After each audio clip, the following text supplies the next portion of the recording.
बिस्मिल्लाहिर्रहमानिर्रहीम। अस्सलाम वालेकुम जी स्टूडेंट्स, आज हम पढ़ेंगे सिंपल माइक्रोस्कोप। सिंपल माइक्रोस्कोप को सिंपल इसलिए कहते हैं कि खाली एक कन्वेक्स लेंस जो है, अच्छा कन्वेक्स लेंस को कन्वर्जिंग लेंस भी कहते हैं। मैं इसके नाम बता दूं पहले आपको कि जो कन्वेक्स लेंस है, कन्वेक्स लेंस इसको क्या बोलते हैं? कन्वर्जिंग लेंस, ठीक है। फिर इसको बोलते हैं मैग्नीफाइंग ग्लास, मैग्नीफाइंग ग्लास भी इसका नाम है, खाली मैग्नीफायर भी इसी का नाम है। तो सिंपल माइक्रोस्कोप को सिंपल इसलिए बोलते हैं कि खाली एक लेंस है, कन्वेक्स लेंस, बस। हाँ, उसको सपोर्ट देने के लिए उसका एक जो है ढांचा सा, एक कवर, ठीक है। तो एक कड़ा सा कह लें, जो भी, जैसे ग्लासेस आप पहनते हैं, ठीक है। तो इसको सपोर्ट देने के लिए आपने एक फ्रेम वो बनाया होता है, फ्रेम के अंदर दो लेंसेज फिक्स किए होते हैं। तो जो फ्रेम बस ऐड कर दें, वो तो कुछ नहीं, सिंपल एक कन्वेक्स लेंस है सिंपल माइक्रोस्कोप, कोई रॉकेट साइंस नहीं। तो ये क्या करते हैं, थोड़ा बहुत जब मैग्नीफिकेशन चाहिए हो, जैसे मैं अक्सर बताया करता हूँ कि अगर आप हाथ की लकीरें देखते हैं, जो कि इस्लाम में हराम है, जस्ट मिसाल के लिए मैं बता रहा हूँ, हाथ की लकीरें देखते हैं वैसे नेकेड आई से भी आपको नज़र आ रही हैं, लेकिन थोड़ा सा एनलार्ज करके, जूम करके, मैग्नीफाई करके देखना है तो एक सिंपल कन्वेक्स लेंस आप इस्तेमाल कर सकते हैं। इसके अगेंस्ट अगर आपको बहुत ज़्यादा मैग्नीफिकेशन रिक्वायर हो, जैसे जर्म्स है, जरासीम, वो वैसे नेकेड आई से नज़र ही नहीं आते, तो उनको देखने के लिए थोड़ी बहुत मैग्नीफिकेशन नहीं, अच्छी खासी मैग्नीफिकेशन दरकार है, तो उसके लिए फिर कंपाउंड माइक्रोस्कोप इस्तेमाल करते हैं। तो फ़र्क समझ आया, सिंपल माइक्रोस्कोप कहाँ और कंपाउंड कहाँ। तो शुरू में इसके यूजेस लिखे उन्होंने कि जनाब जब आप इसको यूज़ करते हैं, as discussed above, converging a convex lens can be use to help the eye to see small object distinctly, वाज़े तौर पे देखने के लिए। A watch maker uses convex lens to repair the watches. The object is place inside the focal point of the lens. जब भी focal length के अंदर ऑब्जेक्ट रखा जाए, इमेज वर्चुअल बनता है। The magnified and virtual image is formed at least distance of distinct region D are much farther from the lens. तो virtual image जो बनेगा वो हमने देखना है, बाकी हम अपनी डेरिवेशन करते हैं कैसे इसको मैग्नीफिकेशन के लिए इस्तेमाल किया जाता है। तो सबसे पहले इधर आए जनाब, यहाँ पे ऐसा है कि एक, अगर तो आपने ऑब्जेक्ट देखना है ना, खाली अगर तो आपने सिर्फ ऑब्जेक्ट देखना है, नेकेड आई से देखना है, तो बेस्ट प्लेस पता कौन सी है ऑब्जेक्ट को रखने की? 25 सेंटीमीटर, ठीक है। 25 सेंटीमीटर, ये वो एंगल जो बनाएगा। अच्छा जी, यहाँ पे देखने वाले की आँख है और ये ऑब्जेक्ट है, ये ऑब्जेक्ट है, और जो एंगल बन रहा है वो अल्फ़ा। जो ऑब्जेक्ट एंगल बनाता है अनएडेड आई के साथ, उसको क्या बोलते हैं? अल्फ़ा। और ये कितने डिस्टेंस पे रखा जाता है? D distance. डी कितना होता है? 25 सेंटीमीटर। 25 सेंटीमीटर पे ही क्यों रखा जाता है? क्योंकि अगर इससे ज़्यादा करीब करेंगे तो इमेज ऑब्जेक्ट ब्लर हो जाएगा, आपकी आँख को सही नज़र नहीं आएगा। और 25 सेंटीमीटर से अवे क्यों नहीं रखते? क्योंकि वो छोटा नज़र आएगा, ठीक है। तो आप तो उसको मैग्नीफाई करके देखना चाहते हैं, तो बेस्ट प्लेस जो है वो 25 सेंटीमीटर है। लेकिन अगर अभी भी गुजारा नहीं हो रहा कि ऑब्जेक्ट जनाब अभी भी सही नज़र नहीं आ रहा, तो ये नहीं कि आप मज़ीद करीब कर लें। मज़ीद करीब क्यों नहीं कर सकते? क्योंकि उससे इमेज जो है वो वाज़े नहीं रहेगा। तो इस केस में फिर पता क्या करते हैं, आप लेंस का सहारा लेते हैं। अब आप लेंस की सपोर्ट लेंगे, ठीक है। तो ये जनाब आपका आ गया लेंस, और लेंस के सामने आप रख देंगे ऑब्जेक्ट, और लेंस के पीछे होगी देखने वाले की आँख। यानी अब आप वही ऑब्जेक्ट जो आपकी तसल्ली नहीं हो रही थी, अब आप क्या करेंगे, उसको लेंस के थ्रू देखेंगे। अब लेंस के थ्रू देखने से क्या होगा? होता ये है कि अब आप ऑब्जेक्ट जो है वो करीब रख देते हैं, 25 सेंटीमीटर से करीब ला के रख दें। क्योंकि आपको ऑब्जेक्ट नज़र नहीं आना, नज़र आपको क्या आना है, उसका इमेज नज़र आना है, ठीक है, जो कि 25 सेंटीमीटर पे ही बनाया जाता है। और अब वो क्या बनेगा, लेंस उसको अच्छा खासा एनलार्ज कर देगा, ठीक है जी, लेंस उसको एनलार्ज करके दिखाएगा। अच्छा जी, अब हमारा ये है इमेज किसका, उस ऑब्जेक्ट का जो हमने यहाँ पे रखा था। अब जो इमेज एंगल बना रहा है या ऑब्जेक्ट कह रहे एंगल बना रहा है लेंस के साथ, वो बीटा है।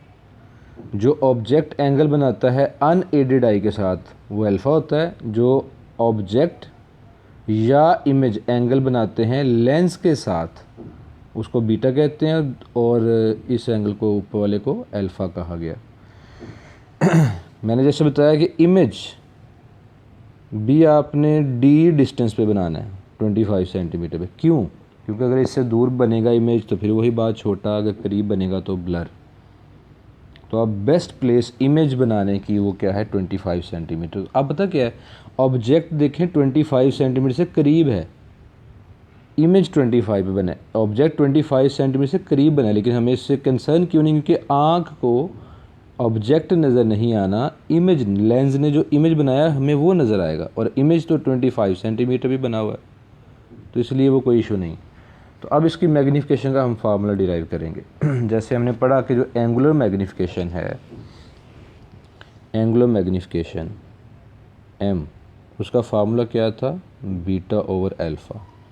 लेकिन खाली बीटा अल्फ़ा को सॉल्व नहीं कर सकते। मैं कहूँ जी एंगल है 30 डिग्री, इसको सॉल्व करें, तो कैसे इसको आगे चलाएंगे? अगर तो उसका साइन कोसाइन, टेंजेंट को टेंजेंट, कॉज कुछ ऐसा ले लें, ऑपरेटर लगा ले तो फिर ठीक है। तो if theta is very small then theta is approximately equal to its tangent theta। Theta और टेंजेंट थीटा इक्वल होंगे, तो ये एजम्पशन लेते हुए हम मैग्नीफिकेशन का जो नया फार्मूला लिखेंगे वो फिर क्या होगा, tangent beta over tangent alpha. इस इक्वेशन का नाम इक्वेशन 1। अब हमने देखना है कि टेंजेंट अल्फ़ा क्या है और टेंजेंट बीटा क्या है। टेंजेंट जो है वो टेंजेंट अल्फ़ा कर लें। टेंजेंट किन दो साइड्स की रेशो होती है, परपेंडिकुलर और बेस। अब मुझे बताएं अल्फ़ा वाली ट्राइंगल में परपेंडिकुलर कौन है? अल्फ़ा वाली ट्राइंगल में जो ऊपर वाली ट्राइंगल है उसमें परपेंडिकुलर कौन है, ओ। और बेस का काम कौन कर रहा है, डी डिस्टेंस। ये बेस है, ये डी यहाँ से लेके यहाँ तक, क्या ख्याल है?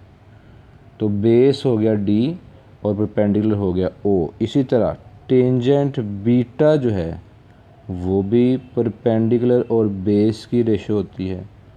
और अब बीटा वाली ट्राइंगल में देख के बताएं, ये जो ट्राइंगल है, ठीक है, डायग्राम, इसमें परपेंडिकुलर कौन है, आई, डिवाइडेड बाय बेस कौन है, वो बेस फिर डी है। तो ये दोनों वैल्यूज़ पुट करें हैं ज़रा इक्वेशन 1 में। तो put the values in equation 1। अच्छा, इक्वेशन 1 में वैल्यूज पुट करते हुए जो मैग्नीफिकेशन का फार्मूला आएगा टेंजेंट बीटा और टेंजेंट अल्फ़ा, वो आएगा I over D divided by O over D. D D से कैंसिल, और पहला फार्मूला जो मैग्नीफिकेशन का हमारे पास आया वो कौन सा है, I over O. First formula हमारे पास ये आ गया। तो ये फार्मूला आपने हाईलाइट करना। 3 फार्मूले हम इसके पढ़ेंगे, 3-4 फार्मूले। पहला आई ओवर ओ आ गया। उसके बाद जी नेक्स्ट जो इसका फार्मूला है वो आएगा जनाब, अब इसको यहाँ से आगे लेके जाते हैं कि मैग्नीफिकेशन आपको पता है कि जो रेशो इमेज और ऑब्जेक्ट के साइज़ में होती है वही रेशो इमेज और ऑब्जेक्ट के डिस्टेंस में भी होती है। क्यों, क्या है, distance of the image from the lens, और p क्या है, distance of the object from the lens. तो जो रेशो इमेज और ऑब्जेक्ट की हाइट्स में होती है, साइज़ में होती है, वही रेशो इमेज और ऑब्जेक्ट के डिस्टेंस में भी होगी। मिसाल के तौर पे मैं आपको मिसाल देता हूँ कि देखें ज़रा गौर करना है आपने, कलर को ये वाला कर लेते हैं।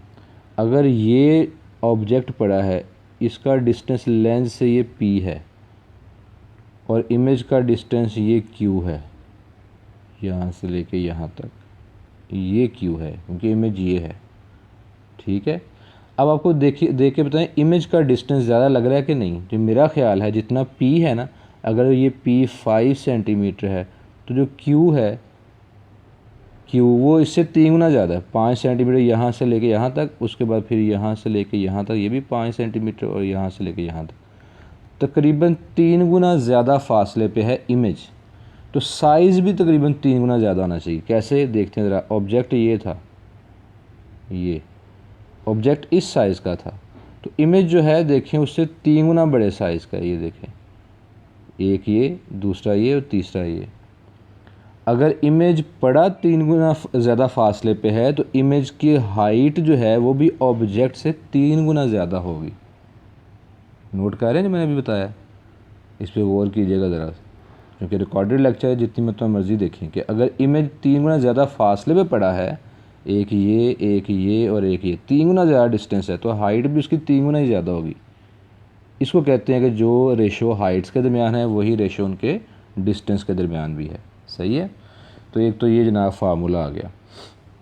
उसके बाद इसी फार्मूले को हम ये भी लिख सकते हैं,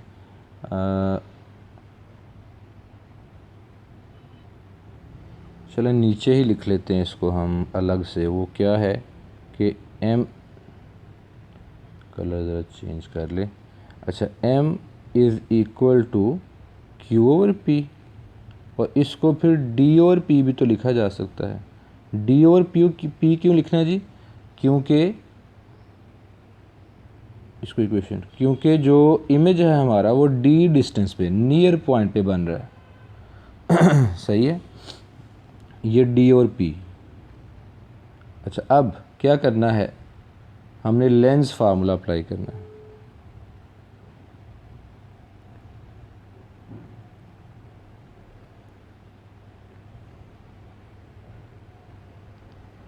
लेंस फार्मूला कहता है जनाब कि 1/f is equal to 1/p plus 1/q लिखने। अगर वर्चुअल इमेज है तो -1/q। मैंने वर्चुअल इमेज की बेटा आपको निशानियाँ बताई थी 3। निशानी एक ये थी कि अगर लेंस के लेफ़्ट साइड पे ऑब्जेक्ट है और लेफ़्ट साइड पे ही इमेज बन रहा है तो ये वर्चुअल है, क्योंकि अगर ये रियल इमेज होता तो ऑब्जेक्ट लेंस के लेफ़्ट पे पड़ा होता और इमेज राइट साइड पे बनता। दूसरी बात जो सबसे आसान निशानी है वो ये कि अगर ऑब्जेक्ट एक्स एक्सिस से ऊपर है तो इमेज भी एक्स एक्सिस से ऊपर, इसको कहते हैं हम सीधा इमेज। सीधा इमेज हमेशा वर्चुअल बनता है, हमेशा सीधा, क्योंकि जो रियल इमेज होगा वो इन्वर्टेड होगा, उल्टा होगा। सही है। और एक और निशानी ये होती है कि ऑब्जेक्ट की पोजीशन देख लें कि अगर object with in the focal length पड़ा हुआ है, जिसको हम कहते हैं कि अगर p ऑब्जेक्ट का डिस्टेंस कम हो फोकल लेंथ से, फोकल लेंथ के अंदर पड़ा हो तो इमेज वर्चुअल बनेगा। ये 3 निशानियाँ थी, ठीक है। तो आगे चलते हैं। अच्छा, अब 1/f equal 1/p minus 1/q। तो इस फार्मूले में हमने मैग्नीफिकेशन बनानी है, तो मैग्नीफिकेशन तो हमें नज़र नहीं आ रही कहीं दूर दूर तक, तो क्या करें, मल्टीप्लाई कर दें दोनों साइड पे d के साथ। तो ये बन जाएगा d/f d/p माइनस d/q। इसको ये भी लिखा जा सकता है d/f is equal to d/p minus d/d। क्यों? क्योंकि पहले भी हमने q को d पुट किया हुआ है 1-2 जगह, तो ये कैंसिल हो जाएगा।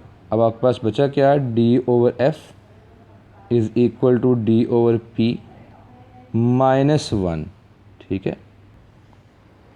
तो ये 1 आप दूसरी साइड पे ले जाएं तो क्या बन जाएगा जनाब, 1 plus d/f is equal to d/p। अब ये जो d/p है अगर आप गौर करें, ये डी ओवर पी और ऊपर डी ओवर पी, ये क्या था, मैग्नीफिकेशन। तो इस निचले फार्मूले में भी फिर क्या कर लें, डी ओवर पी को मैग्नीफिकेशन बोल दें और वो फार्मूला आ जाएगा 1 प्लस डी ओवर एफ़। और इसको हम ज़रा इस अंदाज में लिख लेते हैं, 1 प्लस डी ओवर एफ़, जो कि आपका फाइनल रिज़ल्ट है मैग्नीफिकेशन का। ठीक है जी, लें जनाब, इस फार्मूले के मुताबिक मैग्नीफिकेशन जो है वो डिपेंड करती है किस पर, फोकल लेंथ पर। फोकल लेंथ जितनी ज़्यादा होगी मैग्नीफिकेशन उतनी कम होगी। मसलन मैं आपको मिसाल देता हूँ कि दो केसेस हैं। एक पहला केस, एक लेंस है जिसकी फोकल लेंथ है 5 सेंटीमीटर और दूसरा कोई लेंस है वो है 10 सेंटीमीटर फोकल लेंथ का। ठीक है, तो इन दोनों की मैग्नीफिकेशन देखते हैं क्या है। इस केस में जो मैग्नीफिकेशन आएगी 1 प्लस डी ओवर एफ़ 1 और दूसरे केस में जो आएगी M2 वो आएगी 1 प्लस डी ओवर F2। अच्छा, 1 प्लस 25 सेंटीमीटर और फोकल लेंथ कितनी है 5 सेंटीमीटर, क्योंकि दोनों ही सेंटीमीटर में है तो मीटर में कन्वर्ट करने की ज़रूरत नहीं। तो 1 प्लस 5, इनको रेशियो इनकी 5 आएगी और ये क्या आंसर आएगा 6। तो मैग्नीफिकेशन पहले लेंस की 6 आ गई। 6 से मुराद ये है कि जितना भी ऑब्जेक्ट होगा वो 6 गुना बड़ा आपको नज़र आएगा, एनलार्ज और मैग्नीफाइड। जो सेकंड लेंस है उसकी मैग्नीफिकेशन 1 प्लस, उसकी डी तो 25 सेंटीमीटर ही आएगा और इसकी फोकल लेंथ है 10 सेंटीमीटर। तो 1 प्लस 25 को 10 से कैंसिल करें 2.5 आएगा। तो आंसर क्या आया 3.5 सेंटीमीटर। मैग्नीफिकेशन ये आ गई, सही है। तो ये जितनी फोकल लेंथ बड़ी करते जाएंगे मैग्नीफिकेशन उतनी कम होती जाएगी। तो इसलिए छोटी फोकल लेंथ का, कम फोकल लेंथ वाला लेंस इस्तेमाल किया जाता है ज़्यादा मैग्नीफाइंग पावर के लिए। अच्छा, मुझे ये बताएं कि हम कह सकते हैं कि मैग्नीफिकेशन जो है वो फोकल लेंथ के इन्वर्सली प्रोपोर्शनल है, कह सकते हैं, क्योंकि फोकल लेंथ ज़्यादा हो रही है तो मैग्नीफिकेशन कम हो रही है। ये बिल्कुल आप नहीं कह सकते, बिल्कुल नहीं कहना। क्यों नहीं कहना? क्योंकि इन्वर्सली प्रोपोर्शनल का मतलब ये है कि अगर फोकल लेंथ डबल करेंगे तो मैग्नीफिकेशन हाफ होनी चाहिए। और यहाँ देखें 5 सेंटीमीटर फोकल लेंथ पहले थी, बाद में 10 सेंटीमीटर कर दी, डबल कर दी, लेकिन फोकल लेंथ पहले से हाफ नहीं हुई। 6 का हाफ कितना होना चाहिए था 3, लेकिन ये क्या है 3.5, तो ये हाफ नहीं है। तो ये इन्वर्सली प्रोपोर्शनल वाला रिलेशन कायम नहीं हो सकता। इन्वर्सली प्रोपोर्शनल स्ट्रिक्ट रिलेशन है कि अगर एक चीज़ डबल तो दूसरी आधी। हाँ, अगर ये फार्मूले में जो फार्मूला मैग्नीफिकेशन का है 1 प्लस डी ओवर एफ़, ये 1 ना होता अगर, और मैग्नीफिकेशन का फार्मूला डी ओवर एफ़ होता बिलफर्ज, फिर हम कहते हैं डी कांस्टेंट है और डी कांस्टेंट है, उसको रिमूव करें, फिर हम कह सकते थे कि मैग्नीफिकेशन फोकल लेंथ के इन्वर्सली प्रोपोर्शनल है। लेकिन चूँकि 1 मौजूद है तो हम ये रिलेशन नहीं बना सकते, ये वाला इन्वर्सली प्रोपोर्शनल वाला। ठीक है जी, लेकिन ये था आज का आर्टिकल।